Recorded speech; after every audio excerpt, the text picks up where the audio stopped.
Of all the signals of the sea, none turns the faces of hardy sailors more grim than the flags that spell hurricane warning. One morning late in September 1938, the dread signal swung aloft along the Florida coast.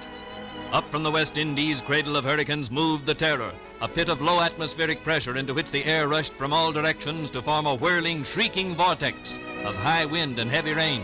Hurricane! The Coast Guard watched it warily as it moved northward, paralleling the coast. That night it was off the Carolinas. Next morning it was off Maryland and Delaware, apparently swinging harmlessly out into the Atlantic. But a high-pressure area at sea deflected the hurricane back toward land. September 21st, in mid-afternoon, this tropical terror struck, swept over outer Long Island, swept into thickly settled, highly developed New England, struck with winds roaring 100, 150, almost 200 miles an hour. Tidal waves 30 to 40 feet high struck a section unprepared.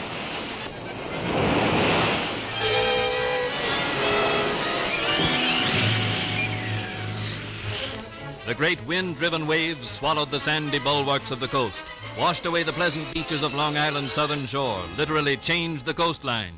Bridges joining islands to the mainland were destroyed almost instantly. Men risked almost certain death trying to swim to their isolated homes, and the Coast Guard restrained them when it could.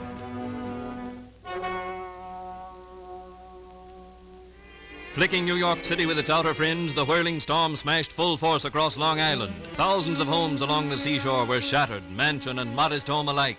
The storm tore timber from timber, leaving only tangled wreckage. Millions of dollars worth of yachts and pleasure craft were smashed or swept far up on land, damaged beyond repair. Undermined roadbeds derailed trains. Passengers were marooned, some of them drowned.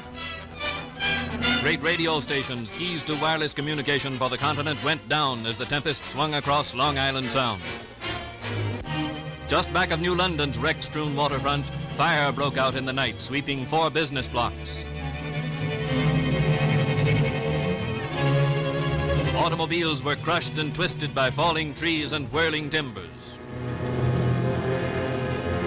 Cutting a wide pathway of ruin inward from the sea, the storm piled up property damage in the hundreds of millions of dollars. The quiet dignity of colonial meeting houses was reduced to broken lumber. In one brief hour, part of the ancient beauty that was New England's heritage vanished forever.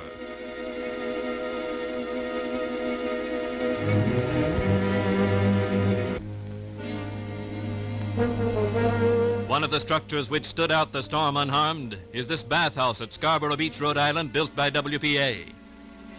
Even ocean-going vessels were tossed ashore by mountainous waves flying before the hurricane. Rugged buildings which had stood for decades along the stormy coast collapsed. Northward the tempest swept across Connecticut and Rhode Island, across Massachusetts, into Vermont and New Hampshire, and on to Canada.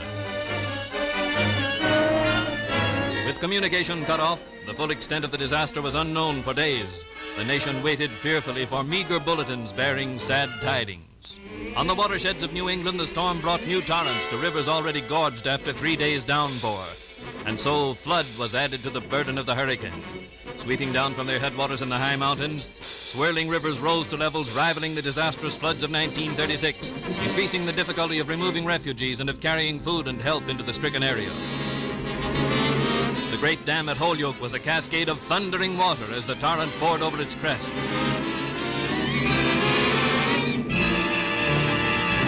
Hartford was one of several cities along the banks of the Connecticut River to be partially inundated by rising waters. An immediate result of the storm was the complete disruption of transportation. Bridges were washed out, roads were blocked. Beneath the water in this low-lying underpass are an automobile and the bodies of its 2 occupants who were trapped. How to get necessary food and medical supplies into the storm zone became a major question. But local relief agencies went into action at once, and the task of rescue began. Neighbor hurried to assist neighbor. Private citizens volunteered to aid police, civic agencies, and the Red Cross. All available boats were drafted into service.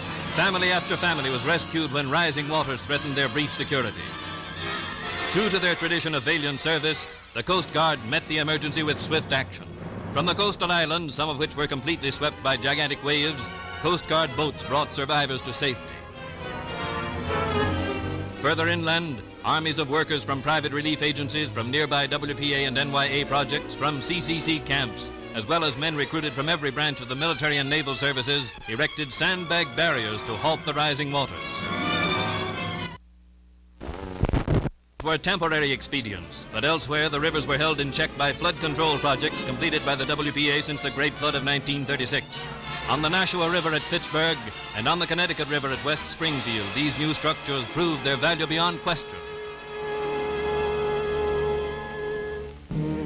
In 3 days, an army of 110,000 WPA workers had been shifted to emergency storm and flood duty. Every little man with a pick on this map represents 1,000 workers of the WPA. Manpower turning from regular public improvements and services into the breach in time of dire need.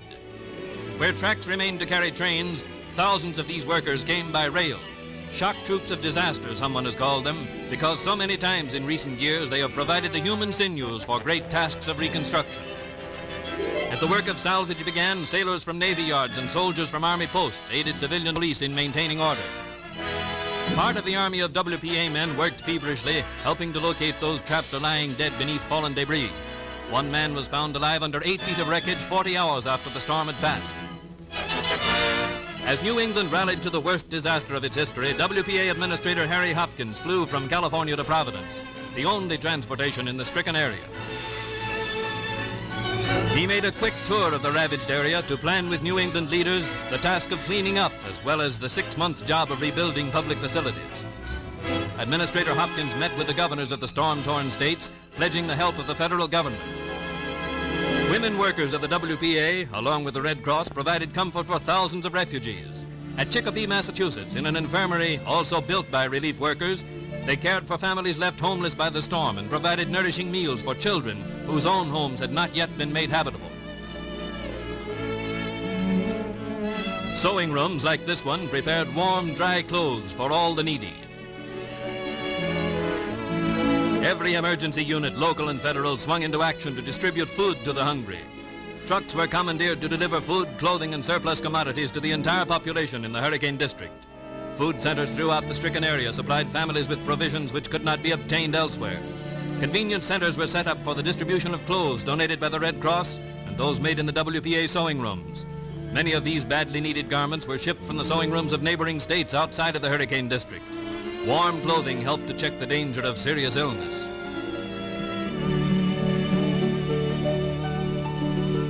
Stubbornly, the ghastly wreckage of the storm gave way, and the realization came that it would not be days, but months before normal life could be resumed.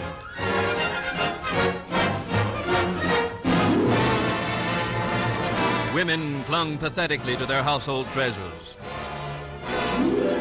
Men did the heavier work and tried to save what they could.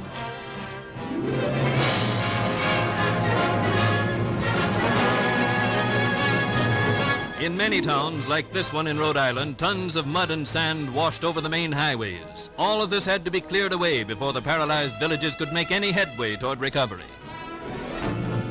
Food for these workers was a major task in itself. Every truck not otherwise employed was pressed into service and loaded with food for consignment to various emergency projects. These groups of men working shoulder to shoulder were gathered from every sort of work project, and they stopped their grueling labor only long enough to refuel their systems with sandwiches and coffee.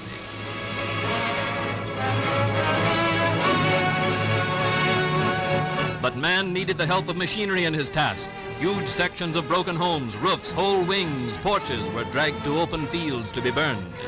These were the well-built homes of peaceful New England, destroyed by the awesome power of a tropical hurricane. Every saw in the storm area bit deeply into fallen giant that had been a feature of the beauty of New England. Here youthful WPA and CCC workers vied with older men. Trees were down everywhere, across streets, on telephone and telegraph wires, on houses, and New England could not get going again until they were cleared away. Rivers had roared over their banks in whirling fury during the storm, and now tractors and cranes attempted to guide the streams back into their natural channels. Along the Mohawk Trail in Massachusetts, whole sections of roadbed were washed into the streams below. Workers piled hundreds of tons of dirt into trucks and filled in the danger spots. All over New England were thousands of emergency repairs to be made. Public facilities which must be restored for a resumption of normal living by all the people. A job for manpower. A job once more for the WPA's shock troops of disaster. New England saw them in 1936 fighting flood, just as the people along the Ohio River and the Mississippi saw them in 1937. The call may come from a great drought on the plains or a raging fire in the timberlands. Wherever there is trouble on a heroic scale, there you will find this peaceful army recruited from the ranks of the unemployed, working hard and well with the other agencies of mercy.